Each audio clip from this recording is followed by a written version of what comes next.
राज्यपाल श्रीमान हरिभाऊ बागड़े जी और महाराष्ट्र के डायनेमिक चीफ मिनिस्टर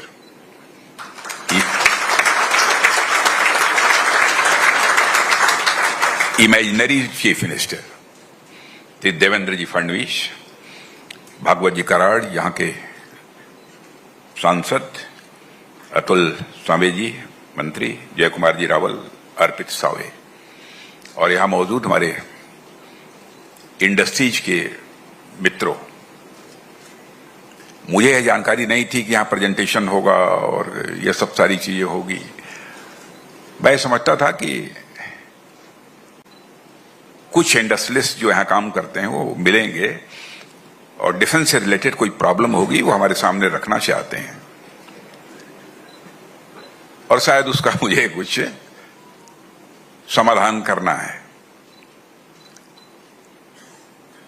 लेकिन आप लोगों ने हमारे हाथ में एक नया काम सौंपने की कोशिश की है।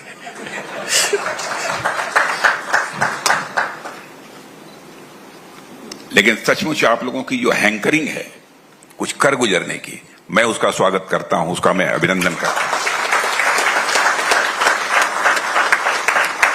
मैं बहुत स्थानों पर गया हूं लेकिन इस प्रकार से एक ललक, एक हैंकरिंग लोगों के अंदर और इंडस्ट्रीज को लेकर और भारत इस मामले में सेल्फ रिलायंट बनना चाहिए, एक उनके अंदर तड़पन जो मैं आप लोगों को देख रहा हूं, मैं उसकी सराहना करता हूं, उसकी मैं प्रशंसा करता हूं।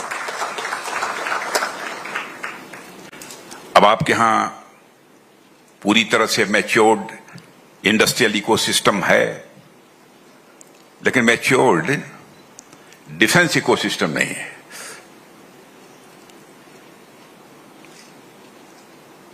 अब मैं यही बैठे बैठे मैं सोच रहा था मैं क्या करूं। आप लोगों ने कोई ऐसा प्रपोजल मेरे सामने नहीं रखा है स्पेसिफिक जिसके बारे में मैं कुछ बोल सकूं। लेकिन हां, यह मैं आपसे कहना चाहूंगा कि भारत को डिफेंस प्रोडक्शन के मामले में भी सेल्फ रिलायंट बनाने के लिए हम लोग पूरी तरह से कमिटेड हैं। आप लोगों को इस बात की जानकारी होगी कि 2014 में जब हमारी गवर्नमेंट आई थी उस समय एक्सपोर्ट जो भारत से होता था दुनिया के दूसरे देशों में वो अप्रॉक्सीमेटली 600 करोड़ का होता था। आज हम वो अप्रॉक्सीमेटली 24,000 करोड़ तक ले गए हैं थोड़े ही समय में। हमारा टारगेट है कि 2029-2030 तक हम इसको 50,000 करोड़ तक ले जाएंगे और मैं कहना चाहता हूं हमारा टारगेट ही नहीं है बल्कि हम इस टारगेट को अचीव करेंगे। ये हमारा फर्म कन्विक्शन है। और सेल्फ रिलायंट भारत को बनाने के लिए डिफेंस के मामले में कई मेजर स्टेप्स हम लोगों ने लिए हैं। मोर देन 500 ऐसे आइटम्स हैं जिनकी की इंडिजिनाइजेशन लिस्ट हम लोगों ने भी जारी कर दी है। Positive indigenisation list.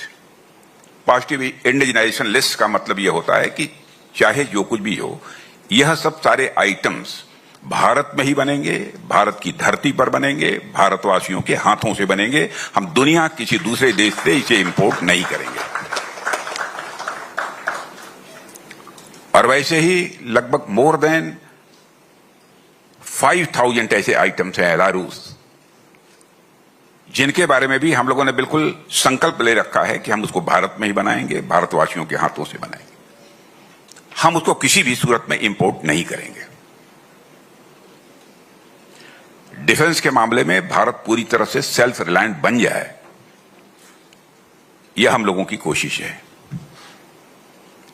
अब इस वर्ष का हमारा जो डिफेंस प्रोडक्शन रहा है वो अप्रॉक्सीमेटली 1,60,000 करोड़ का रहा है और आप देखिएगा जल्दी ही हम इसको 3 लाख करोड़ तक का डिफेंस प्रोडक्शन भारत में करेंगे।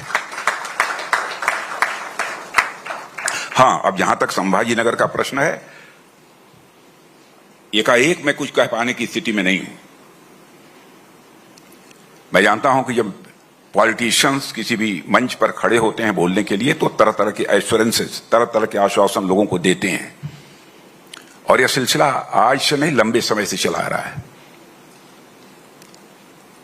और आपने ये महसूस किया होगा कि नेताओं के वर्ड्स और डीड्स, कहने और करने में अंतर होने के कारण ही पॉलिटिक्स में पॉलिटिशियंस के संबंध में क्राइसिस ऑफ क्रेडिबिलिटी, एक विश्वसनीयता का संकट पैदा हुआ है।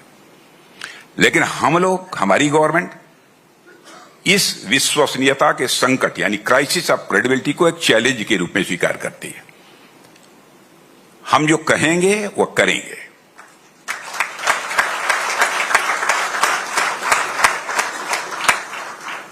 यहां पर हर प्रकार का पोटेंशियल हमको दिख रहा है, इसमें कहीं दो राय नहीं।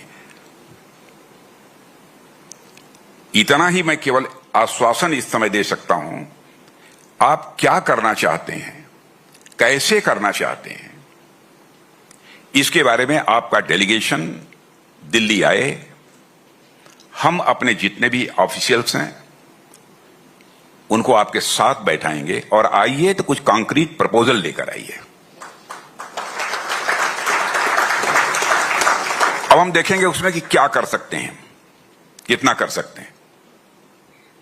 इस समय तो मैं इतना ही कह पाने की स्थिति में हूं, क्योंकि इससे ज्यादा मेरे द्वारा कुछ कहे जाने का कोई औचित्य नहीं है। पहले तो मैं समझा कि यहां पर कुछ डिफेंस से रिलेटेड इंडस्ट्रीज होंगी, लोगों की क्या प्रॉब्लम्स हैं, क्या चैलेंजेज हैं,